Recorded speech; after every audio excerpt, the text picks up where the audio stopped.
Bismillahirrahmanirrahim. Assalamualaikum warahmatullahi wabarakatuh. Bertemu kembali dengan saya masih di mata kuliah media pembelajaran dan literasi ICT ekonomi. Kali ini kita sudah memasuki pertemuan ke-9 ya. Di pertemuan ke-9 ini kita akan membahas tentang konsep dan keunggulan media pembelajaran berbasis ICT. Ya.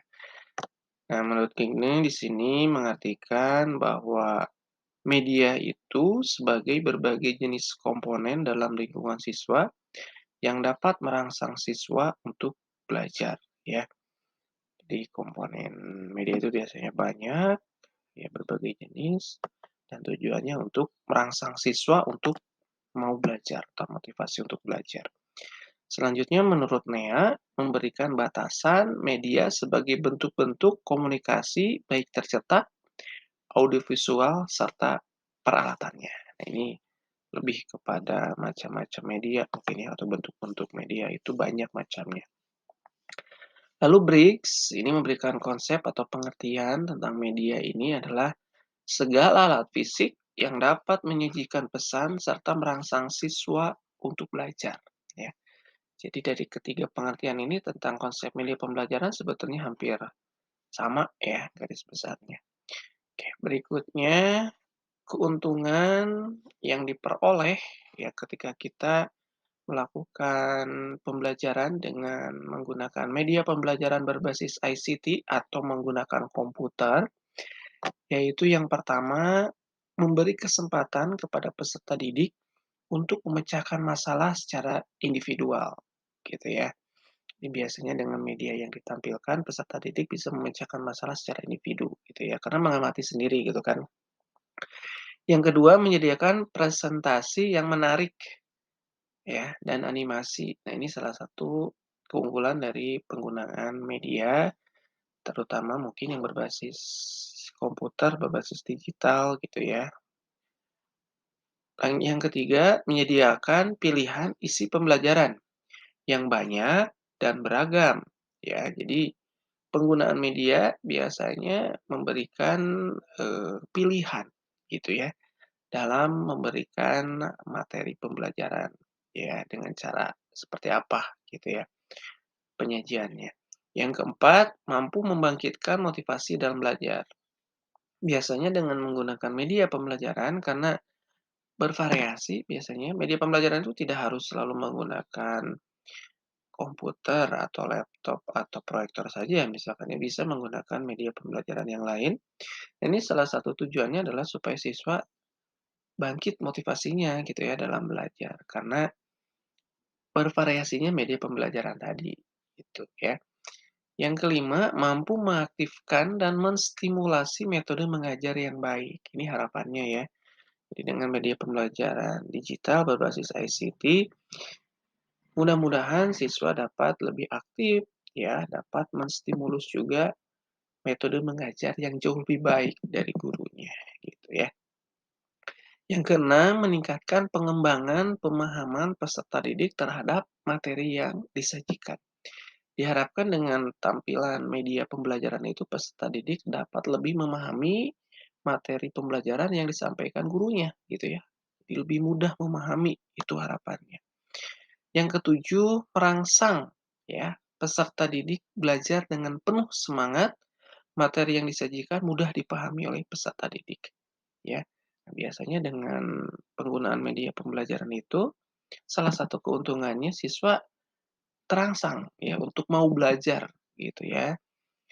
Dan materi yang disajikan pun biasanya kalau lewat media itu bisa lebih dipahami oleh peserta didik. Selanjutnya yang kedelapan, peserta didik mendapatkan pengalaman yang bersifat konkret ya, atau nyata atau real gitu ya, apalagi dengan menampilkan tayangan-tayangan gitu ya. Dan retensi peserta didik meningkat. Artinya retensi di sini daya ingat gitu ya akan materi pembelajaran biasanya jauh lebih meningkat gitu ya. Yang kesembilan, memberi umpan balik secara langsung ya. Biasanya siswa akan langsung merespon dari apa yang mereka lihat gitu ya, dari apa yang mereka amati dari media pembelajaran tersebut. Yang ke-10, peserta didik dapat menentukan sendiri laju pembelajaran, ya.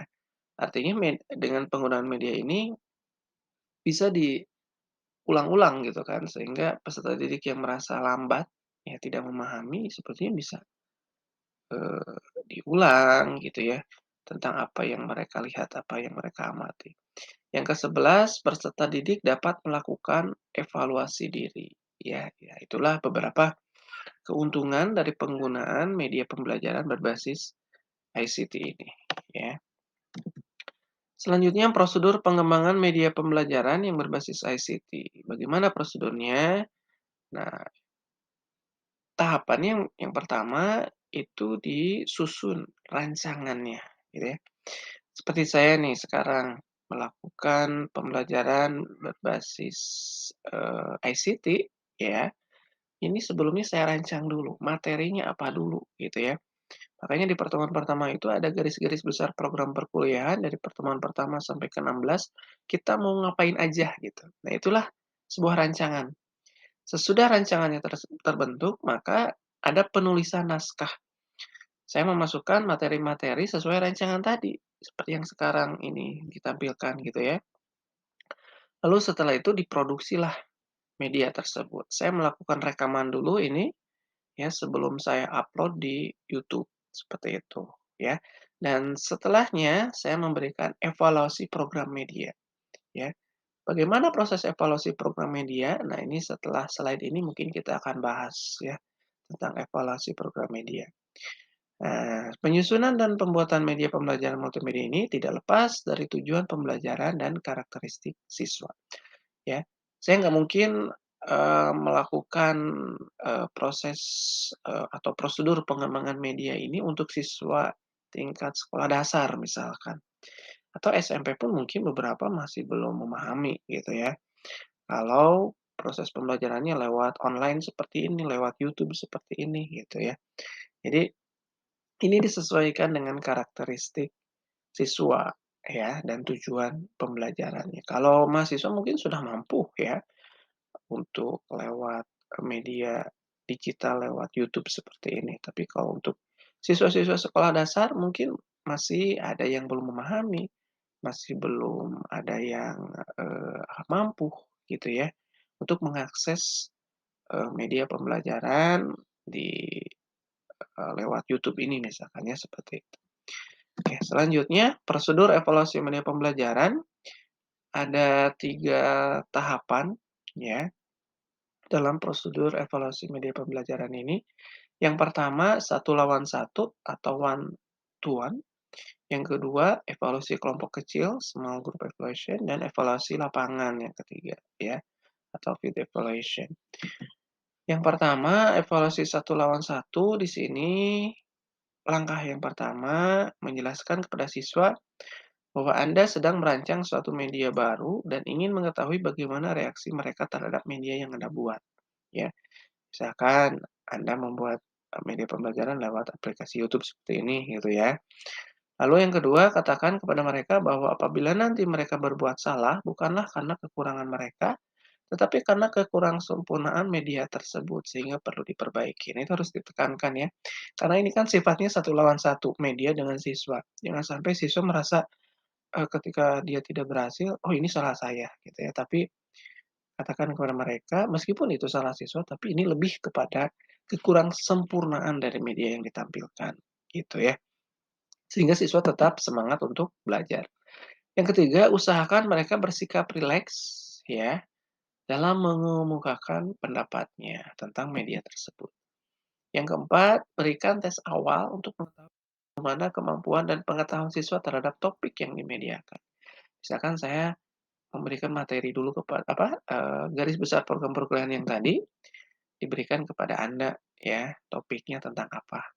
Nanti ditanya kira-kira, eee, tingkat kepemahamannya sampai sejauh mana, gitu ya, itu untuk tes awalnya.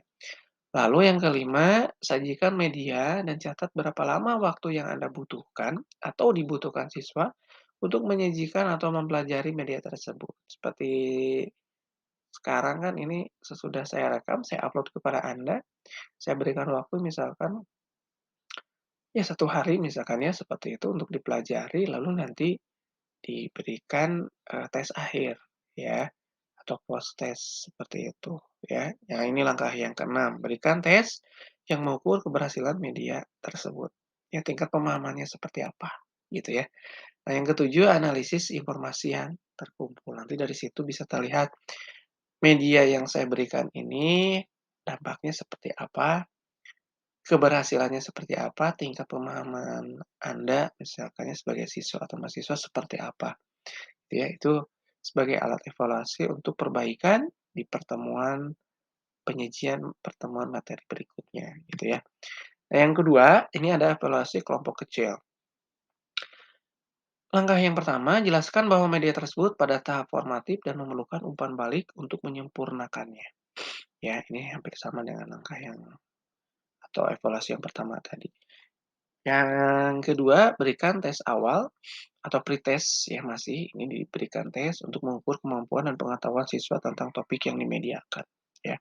Ketiga, sajikan media atau minta kepada siswa untuk mempelajari media tersebut. Hampir sama sebetulnya langkahnya dengan yang pertama ya. Catat waktu yang diperlukan dan semua bentuk umpan balik, baik langsung maupun tidak langsung selama penyajian media, ya. Kalau langsung ya, ketika disajikan media tersebut siswa bisa langsung memberikan umpan balik, tapi kalau tidak langsung ya diselesaikan dulu baru memberikan umpan balik gitu ya, atau evaluasi dari siswa. Nah yang kelima, berikan tes untuk mengetahui sejauh mana tujuan bisa tercapai atau post-test, ya, tes akhir. Yang keenam, bagikan kuesioner. Nah ini bedanya di evaluasi yang kedua ini ya, ada kuesioner di sini untuk, siswa dapat mengisi. Apabila mungkin, adakan diskusi yang mendalam dengan beberapa siswa. Apa pertanyaan dari kuesioner ini? Ya, contohnya bisa menarik atau tidaknya media tersebut ya, apa sebabnya ketertarikan tersebut ya, tertarik atau tidak itu apa sebabnya gitu. Lalu mengerti tidaknya siswa akan pesan yang disampaikan ya. Lalu konsistensi tujuan dan materi programnya bagaimana ya. Cukup tidaknya latihan dan contoh yang diberikan ya. Nah, apabila pertanyaan kuesioner telah dijawab, maka informasi yang lebih detail dapat ditanyakan lewat diskusi, ya. Nah, dari hal tersebut masuk ke langkah ke-8, analisis data-data yang terkumpul. Tujuannya adalah untuk evaluasi, ya. Apakah dengan media tersebut si kelompok kecil ini nanti dari kelompok yang satu dengan kelompok yang lain hampir sama enggak gitu ya hasilnya. Kalau sama berarti ya itu yang harus kita evaluasi, ya kekurangan dan kelebihannya, gitu ya. Dan yang terakhir adalah evaluasi lapangan. Kalau evaluasi lapangan ini jumlah, siswa yang kita berikan evaluasi jauh lebih banyak. Ini bisa satu kelas gitu ya, kalau tadi kelompok-kelompok kecil. Sebetulnya intinya sama ya dengan tahapan evaluasi yang pertama dan kedua tadi ya. Hanya di sini bedanya tetap ya harus ada maksud dan tujuannya, harus ada tes awal yang diberikan di sini ya poin yang ketiga, lalu penyajian media ya, lalu yang kelima mencatat respon yang muncul ya selama sajian gitu ya. Responnya kan bisa macam-macam mungkin dari sajian media yang kita berikan. Ada yang tertarik, ada yang kurang tertarik, ada yang acuh tidak acuh misalkan ya. Lalu yang keenam berikan tes, ya sama diberikan tes, ya tes post test ya. Lalu nanti di akhir ada pretest ya. Dan yang ketujuh sama berikan kuesioner ya untuk mengetahui pendapat atau sikap mereka terhadap media tersebut dan sajian yang diterimanya. Yang kedelapan, atas dasar itu media diperlukan dan semakin disempurnakan. Artinya ini masih tetap tahap evaluasi gitu ya. Kalau tadi memperkelompok evaluasinya, kalau ini per siswa dengan jumlah yang cukup banyak gitu ya, untuk proses evaluasinya atau pemberian kuesionernya tadi. Baik, itu saja mungkin yang bisa saya sampaikan, kurang lebihnya mohon maaf ya, silahkan diisi absensinya seperti biasa, nama lengkap dengan kelas di kolom komentar. Terima kasih atas perhatiannya, saya akhiri. Billahi taufiq wal hidayah. Wassalamualaikum warahmatullahi wabarakatuh.